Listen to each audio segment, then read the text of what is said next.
YouTube, what's good with y'all, man? It's your boy Go Mill. I'm back with another video. We are almost at 1K subs. We just hit 900 a couple of days ago. I kind of like to detail this whole journey and process. It's kind of like an NBA playoff series, and right now I kind of feel like I'm in the play-in game and I'm trying to like earn my spot, you know, and I feel like we're pretty close to earning that spot. So yeah, appreciate y'all for supporting your boy. I love each and every one of you guys. Let's continue to be great. Now today I don't necessarily have a positive video. When are my videos ever positive? Let's be real. Today I'm going to be talking about a couple of underground artists who I think won't really last long in this current era, especially with the kind of music that they make, and if they're willing to do anything new with their music, in which there are a few artists that have tried something new recently, which we're going to get into later in the video. But yeah, I'm going to be going over a couple of artists in the underground who I think won't really hold up in 5 years. And I feel like we should start off with guys whose music is kind of controlled by platforms like TikTok.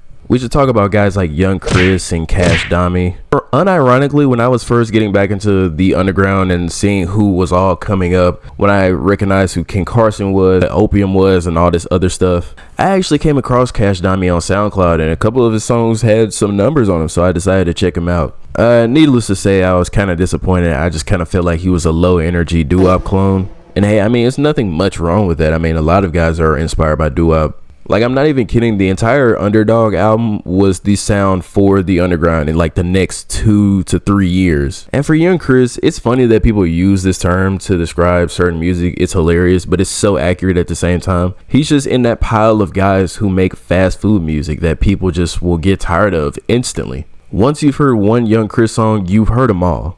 And I just feel like, hey, it's fine for the demographic he goes for, aka TikTok. But outside of that, there's really nobody in this realm that's really pushing that type of music. Let me know if I actually have some people that listen to Young Chris. I know this video might attract some of his supporters, so hey, just let me know in the comments. Do you listen to Young Chris or no? You guys have already heard me talk about Osama's son and how I feel about his music. A lot of people are convinced that he's the next one and he's got something groundbreaking going on, when really all he's doing is just taking a style that's already been kind of done, kind of do nothing with it, add nothing unique to it, make it his own thing.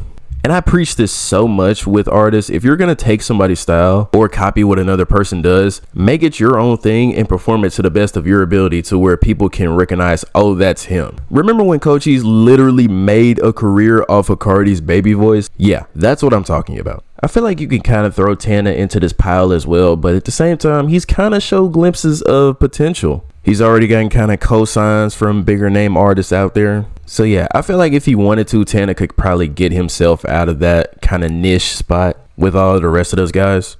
I know mostly a lot of underground fans that saw that meme of a group of underground rappers and the caption was like the new Slay World. Till this day, I still don't know every person that was in that photo, but I know Osama's son was in it and I know 1AM was in it. And I knew who 1AM was for a minute, never really dived into his music because the stuff that I heard was kind of meh. But his most recent project, House Party, has kind of made me take a different look on him. Now, it's not the best thing in the world or whatever the case may be, but it is a pretty chilling project with some nice beats, 14 songs, only 26 minutes of runtime. It's a nice little tape of some dark plug beats with some little synth lines here and there. The only problem that I have with it is that it gets kind of boring at times and I just kind of fade out while listening to a song. If I had to rate it, I'd probably give this one a 5.5 or a 6 out of 10. Nothing crazy, but definitely something that made me intrigued. And speaking of new releases, we just had a new artist release another project this past Tuesday. Shay, formerly known as Shay Romani, dropped Kruger, a little short 9-song tape that kind of embodies just a hint of the Halloween feel. A lot of people have been hyping up the Shay train this year. It's either him or Osama's son that's been getting a lot of spotlight this year when it comes to the underground. And while I really did not favor his earlier project in the year, Closed Captions, Kruger was a bit of a step up, I would say. In Closed Captions, he was trying to go for this kind of glitchy, dirty style, and it just pretty much ended up sounding like a big mess. As opposed to Kruger, I kind of like the direction that he took this production. You could hear the influence of old Chicago drill in these beats, while Shay is also doing his best Chief Keef impression on this tape. And while the Chief Keef cosplay did kind of keep me intrigued for a little bit, he also implements his own style into these beats.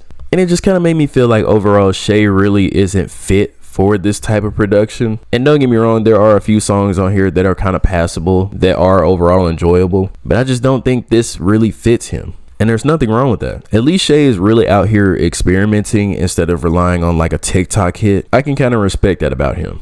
And I feel like he really has the potential to make a really good tape one day. But yeah, that's pretty much it for this video. Let me know what you think about these guys in the comments. Let me know if you think I was wrong about any artists that I mentioned in this video. And how do you think they will do in the next 5 years? But yeah, it's your boy Go Mill. We out.